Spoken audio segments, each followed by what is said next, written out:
Every single EQ, whether that's outboard gear or plugins, all do the exact same thing. And in fact, like 70 to 80% of all of the plugins that are inside of your digital audio workstation, whether that's Pro Tools, Logic, or Studio One, they all essentially do the exact same thing, just in a different way. And I'll explain what I mean here in a second. So you're probably sitting there thinking, okay, so if every EQ does the exact same thing, why are there so many different styles of EQs?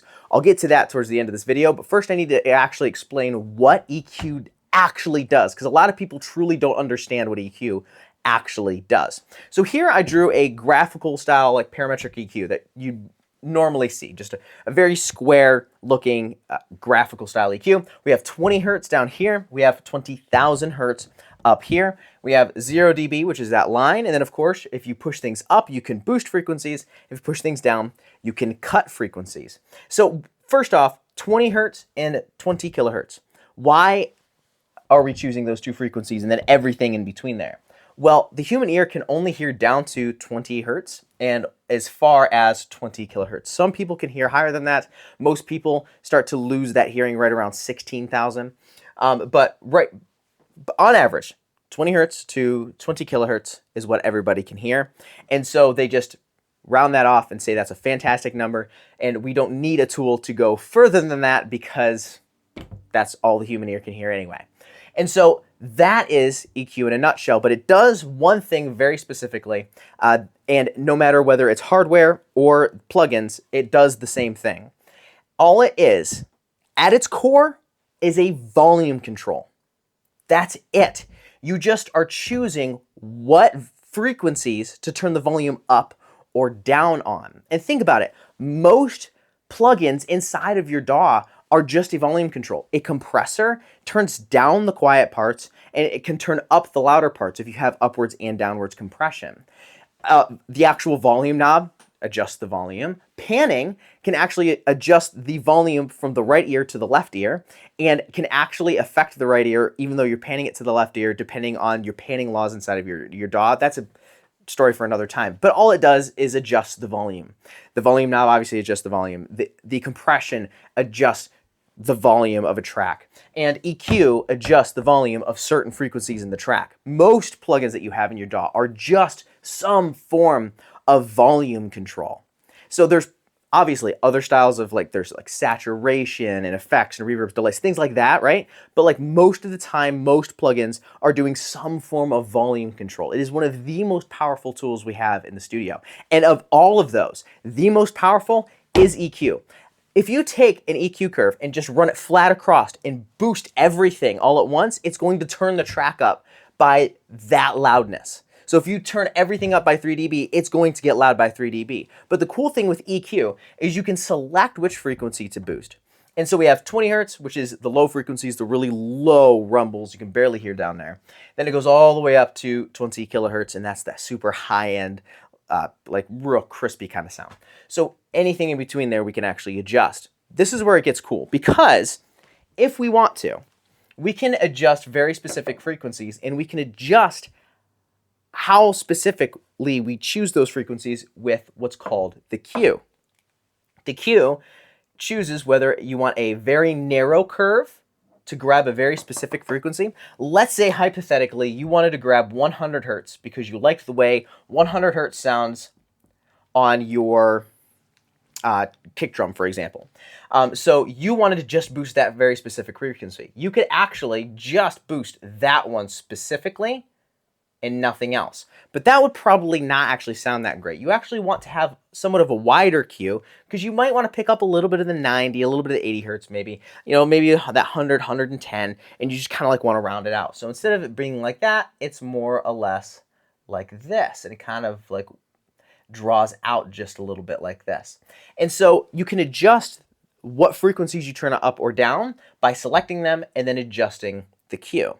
Once again, you're like, the Q, well, that's not a volume control. Yes, it is, because you're adjusting volume on the frequencies around the one you selected. That's all it is. And so this whole video is just to explain that most tools that you have in your DAW are just volume controls. Now I'm sure you're asking, okay, so then why are there so many different style EQs? There's API and Neve and SSL and all this stuff. And why do certain people like ones and not the other?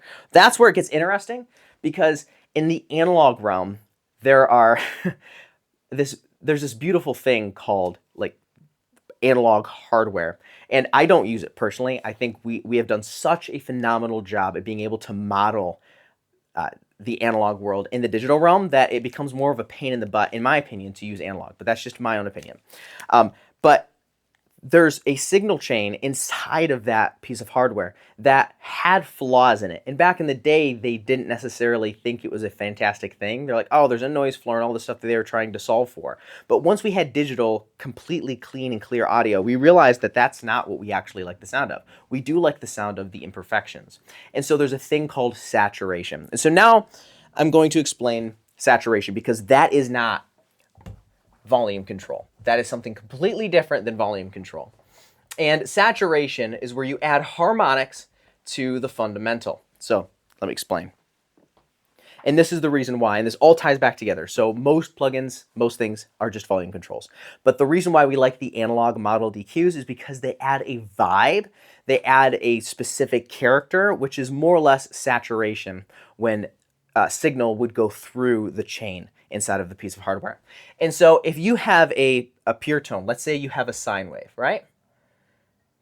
If you have a sine wave and you run it, that kind of looks like a saw wave, but you get the point. If you have a sine wave and you run it through some saturation, what you'd see on an EQ would look something like this, right? You'd have this, you'd have a very specific spike in, let's say, whatever curve you had. So let's say this was playing at 100 hertz. Actually, you know what? Yeah. Well, let's do 100 hertz. So you would see a perfectly just nice, clear, clean sound right there at 100 hertz. But what happens when you use saturation, and like a lot of analog gear creates this saturation organically, it adds harmonics to the frequencies the farther up the spectrum it goes. Okay? And so it adds a character that it normally couldn't before, which could kind of get back to volume, because now but it had to create the signal to begin with, because a sine wave, there was nothing up here to turn up anyway, so that's why it's a little bit different.